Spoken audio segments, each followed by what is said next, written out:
state Meghalaya as well. Spokesperson of the MDA government Paul Lyngdoh yesterday said that the state government will examine the pros and cons through the feasibility study to bring railway line to East Janta Hills. Speaking to reporters, Paul Lyngdoh said that the government had announced that they will conduct the feasibility study, would also mean that concerns of the various groups will be addressed in that study. You have to make a very fine distinction between goods trains and passenger trains. We also have to take the ecology into consideration. What would be the impact on the ecosystem? Whether it will cause any imbalance in population and encourage illegal immigration.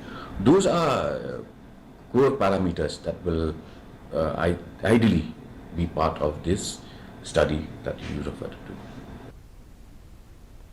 Two